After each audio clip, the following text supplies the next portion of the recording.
be the spokesperson for India, that is Bharat.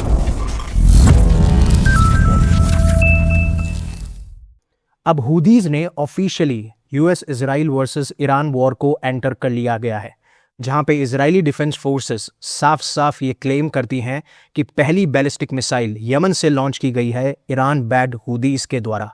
हालांकि Israel ने ये कंफर्म किया कि उस मिसाइल को उन्होंने इंटरसेप्ट कर लिया था, बट अब सबसे बड़ा सवाल जो है ना, वो सवाल है स्ट्रेट ऑफ टीयर्स के ऊपर। क्यों? क्योंकि एक चीज जिसने ऑयल मार्केट को पूरी तरह कोलैप्स होने से बचाया था जब से ईरान वॉर शुरू हुई है, और खासकर ईरान का कंट्रोल स्ट्रेट ऑफ हॉर्मुज पे जिस तरीके से बढ़ा है, जहां पे ऑलमोस्ट स्ट्रेट ऑफ हॉर्मुज बंद हो चुकी है और वहां पे हमें एक मिलिट्री टोल सिस्टम देखने को मिलता है, तो सिर्फ एक अल्टरनेटिव रूट था, और वो रूट था रेड सी के थ्रू ऑयल सप्लाई पास होना। और मैं बात कर रहा हूं बब अल मंदेब स्ट्रेट की, जिसे स्ट्रेट ऑफ टीयर्स भी कहा जाता है।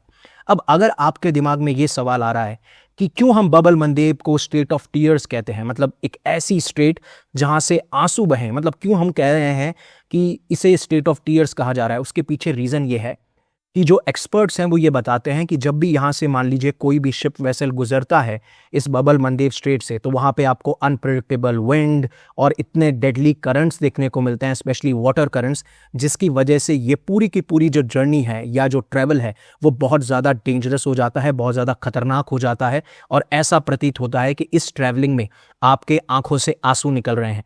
इसीलिए इस बब अल मंदेब स्ट्रेट को स्ट्रेट ऑफ टीयर्स कहा गया है। अब क्या हुदीज ने इसकी रिस्पॉन्सिबिलिटी ली? बिल्कुल, हुदीज इसके बारे में क्लेम करते हैं और कहा है कि हाँ, इसी मॉर्निंग आज के दिन हमने इजराइल के ऊपर यह अटैक किया गया है।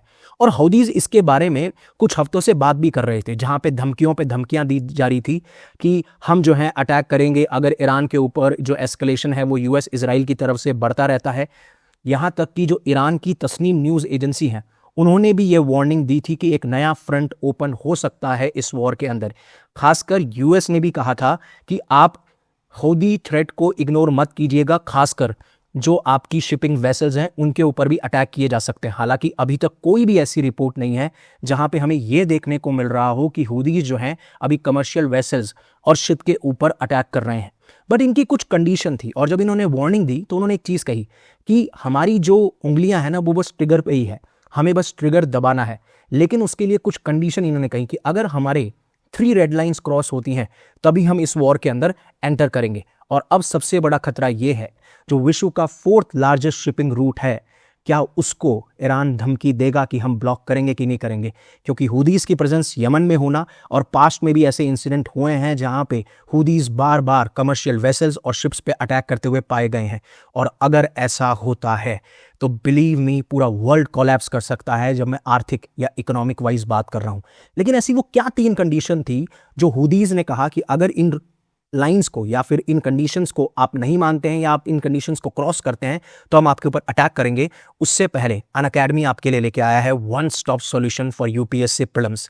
अगर आप प्रिपेयर कर रहे हैं यूपीएससी 2026 के लिए और करंट अफेयर्स आपके लिए बहुत बड़ा हेडेक बन चुका है, आप इस क्यूआर कोड को स्कैन कर सकते हैं, कंप्लीटली फ्री है, and you will be able to download all these PDFs जहां पे 2 साल के करंट अफेयर्स कवर किए गए हैं इन क्रिस्प वे। तो प्लीज आप स्कैन कीजिए इस क्यूआर कोड को और फायदा उठाइए इस इनिशिएटिव का। अब जब हाउदीज ने थ्रेटन किया था, जब हाउदीज ने धमकी दी थी कि अगर ये 3 रेड लाइन क्रॉस हुई तो हम वॉर ज्वाइन करेंगे, जहां पे जो हुदीज के ग्रुप्स के मिलिट्री स्पोक्स पर्सन है या सारी, उन्होंने कहा पहली चीज तो ये है कि अगर यूएस और इजराइल ईरान के अगेंस्ट जाते हैं और यूएस और इजराइल के साथ में कोई और देश या कोई और अलायंस साथ में आता है तो हम इस वॉर को ज्वाइन करेंगे। दूसरी कंडीशन ये थी कि अगर रेड सी का इस्तेमाल वॉशिंगटन और इजराइल के द्वारा किया गया, जहां से ईरान के खिलाफ कोई ऑपरेशन होता है या किसी भी मुस्लिम कंट्री के खिलाफ कोई ऑपरेशन होता है, तब भी हम इस वॉर के अंदर एंटर कर जाएंगे। और तीसरा सवाल ये था, या तीसरी रेड लाइन ये थी कि अगर आपने ईरान के ऊपर लगातार अटैक आप करते रहे और जो हमारे एक्सिस ऑफ रेजिस्टेंस के जो इंपॉर्टेंट पिलर्स हैं उनके ऊपर अटैक किया।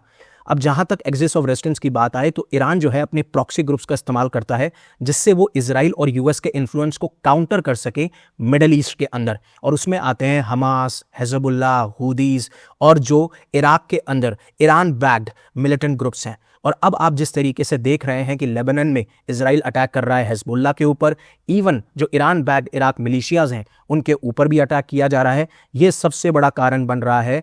और खासकर जब से लगातार यूएस इजराइल ईरान के ऊपर अटैक ही अटैक कर रहे हैं, ये सारे रीजंस बनते हैं, ये सारी रेड लाइंस थी जो अब यूएस और इजराइल ने क्रॉस कर दी हैं, जिसके बारे में हुदीस बार बार इस चीज़ के बारे में मेंशन कर रहे थे। और इसीलिए हमें पहली बार एक अटैक देखने को मिलता है। हालांकि इजराइल ने उसको इंटरसेप्ट कर लिया है, उसका कोई डैमेज नहीं हुआ है, बट एक नया फ्रंट ओपन होना और पूरी दुनिया सिर्फ ये सोच रही है क्या दूसरा स्ट्रेट यानी बब अल मंदेब स्ट्रेट या स्ट्रेट ऑफ टीयर्स को बंद किया जाएगा।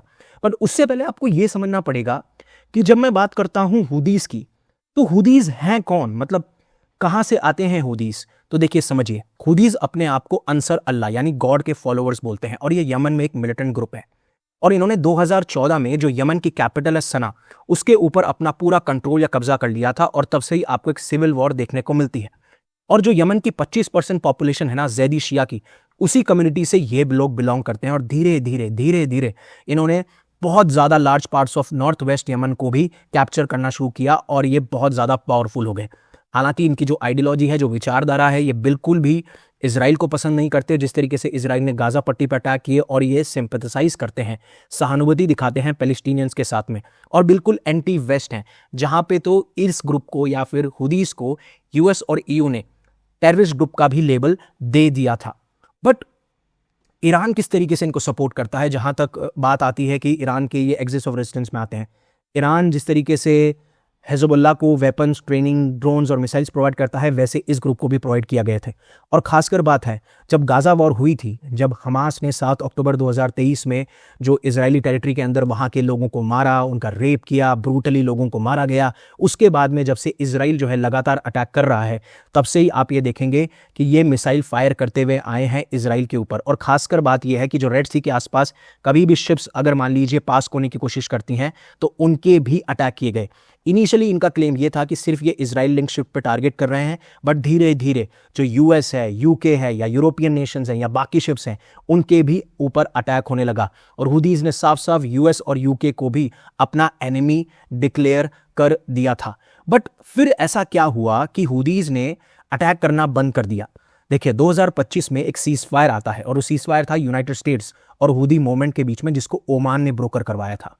और जहां पे हुदीज ने ये कहा ठीक है, हम यूएस वेसल्स पे बिल्कुल अटैक नहीं करेंगे, लेकिन रेड सी में बाकी जो वेसल्स आएंगे हम उनके ऊपर अटैक कंटिन्यू करेंगे। और आप ये मत मानिएगा कि अगर ये सीजफायर हम कर रहे हैं तो ये सीजफायर इजराइल के ऊपर अप्लाई होता है। इजराइल के ऊपर बिल्कुल भी अप्लाई नहीं होता है। हम इजराइल को बार बार और हर बार टारगेट करते हुए नजर आएंगे। इस चीज के बारे में उन्होंने पहले से ही अंदेशा दे दिया था।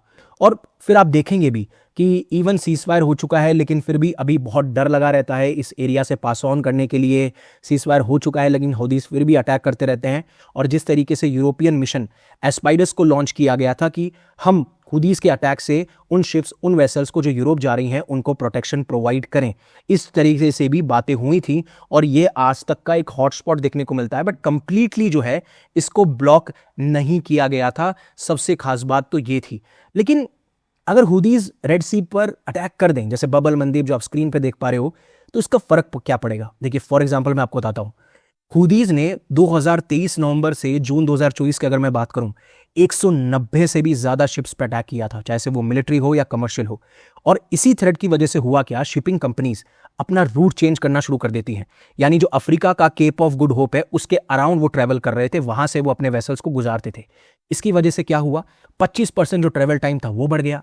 उसकी वजह से कॉस्ट बढ़ा, इंश्योरेंस कॉस्ट भी धीरे धीरे बढ़ने लगा। जहां 2023 में लगभग 75 से 80 शिप्स डेली पास किया करते थे, आज के टाइम पे ये नंबर जो है गिरकर अप्रॉक्सीमेटली 33 शिप्स का हो गया है। तो अगर आप ये सोच रहे हैं कि हुदीस का इंपैक्ट कितना है, वो चीज आप इस डेटा से ही पता लगा सकते हैं। अब जब मैं बब अल मंदेब की बात करता हूं, तो अगर मान लीजिए हुदीज ने इसके ऊपर अटैक करना शुरू किया, या फिर हुदीज ने इसके ऊपर अपनी डोमिनेंस एस्टैब्लिश करने की शुरुआत करी, तो इसका इंपैक्ट कहां कहां तक देखने को मिल सकता है। उसके लिए आपको बब अल मंदेब स्ट्रेट को समझना पड़ेगा। देखिए जैसा मैंने बताया आपको, ये गेट ऑफ टीयर्स है, बहुत ही इंपॉर्टेंट सी रूट है ग्लोबल ट्रेड के लिए, क्योंकि यहाँ से जो भी ग्लोबल ट्रेड हो रही है वो वर्ल्ड का 9% हिस्सा है। ये एशिया, यूरोप, मिडल ईस्ट को कनेक्ट करता है, जहाँ से large amount of oil, gas, goods सब कुछ ट्रेवल करता है, और इस रूट को बहुत ही ज़्यादा शॉर्टेस्ट और फास्टेस्ट पाथ माना जाता है।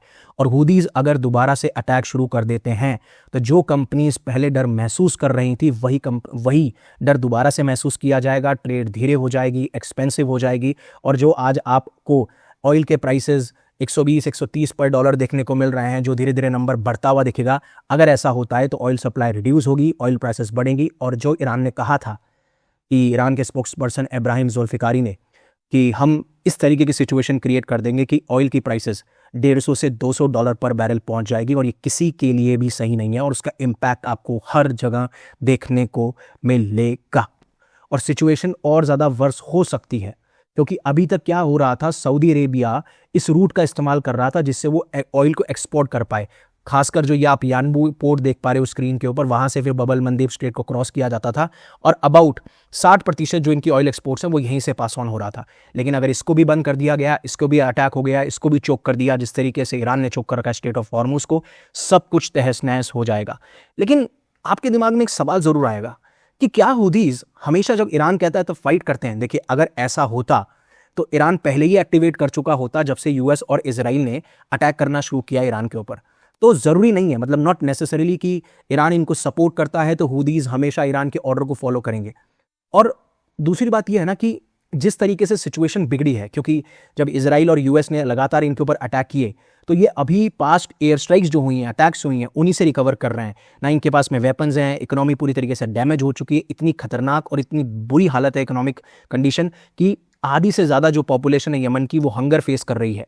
तो उन्हें जस्टिफाई तो करना पड़ेगा ना, जब यमन के अंदर ऐसी हालात हो रखे हैं तो हम क्यों एक और वॉर के अंदर एंटर करें। तो ईरान जो है, ऐसा नहीं है कि हुदीज जो है वो ऐसा नहीं है कि ईरान ने कहा और वो उसके बाद में हुदीज एंटर कर जाएंगे। हुदीज ने जो रेड लाइंस मेंशन की थी उसको क्रॉस करने के बाद में, क्योंकि उन्होंने पहले थ्रेटन किया, धमकी दी, फिर उसका बोला कि आप ये कंडीशन अगर मानेंगे तो ठीक है, नहीं मानेंगे, क्रॉस करेंगे तो हम आपके ऊपर अटैक करेंगे। लेकिन आपका एक सवाल आया होगा कि क्या हुदीज अभी भी डेंजर में है जब उनकी इकोनॉमी खत्म हो चुकी है, वेपन्स नहीं है उनके पास में। देखिए, पिछले 10 सालों में यूएस, इजराइल, यूके और जो सऊदी लेड कोalition है, उन्होंने इनके ऊपर बार बार अटैक करके इनको कमज़ोर कर दिया गया है। ठीक है, इनकी लीडरशिप को हटा दिया, इनकी इकोनॉमी कमज़ोर है। लेकिन सबसे खास बात क्या है, अगर आप यमन की कोस्ट लाइन देखेंगे जो कि उबड़ खाबड़ है, वहाँ पे हुदीज अपने वेपन्स को छुपा के रखते हैं। और चाहे से यूएस और इजराइल ने इनके लीडर्स को मार दिया हो, इक्विपमेंट डिस्ट्रॉय कर दी हो, लेकिन हुदीज अपने आप को फिर से रीग्रुप और रीआर्म कर सकते हैं, जिस तरीके से इन्होंने अपनी कोस्ट लाइन के आसपास अपने वेपन्स को छुपा रखा है। और खास बात आपको ये बता दूं, हौदी सिर्फ ईरान पे डिपेंड नहीं करते वेपन्स के लिए, वो यमन के अंदर स्मगलिंग नेटवर्क चलाते हैं, चाइना जैसे डिफेंस हब से भी सपोर्ट लेते हैं। तो अगर आपको ये लग रहा है कि वो वेपन्स उनके पास में है नहीं, वेपन्स खत्म हो गए, इकोनॉमी खत्म हो गई, और क्या पता जिस तरीके से रशिया और चाइना इनडायरेक्टली ईरान को हेल्प कर रहा है। और आप ये कह रहे हैं कि रशिया चाइना क्यों कर रहा है, क्योंकि अगर ईरान गिरता है तो मिडल ईस्ट के अंदर रशिया और चाइना की जो प्रेजेंस है, या जो वो चाहते हैं कि उनका एक से रहे मिडल ईस्ट की पॉलिटिक्स में या पॉलिसीज में, वो पूरा खत्म हो जाएगा। और ये ना रशिया चाहेगा और ना ही ईरान चाहेगा इस पूरे केस में। जहां तक बात रही कि क्या चल रहा है यूएस इजराइल वर्सेस ईरान के अंदर, तो कल होता यह है कि ईरान के फॉरेन मिनिस्टर एक ट्वीट करते हैं, उसमें ये कहते हैं कि ईरान ने हमारे 2 सबसे बड़े स्टील फैक्ट्रीज पर अटैक किया, एक पावर प्लांट और एक सिविल न्यूक्लियर साइट को टारगेट किया गया है। और इजराइल ये क्लेम कर रहा है कि यह सब कुछ हुआ है यूएस के साथ में कोऑर्डिनेट करके।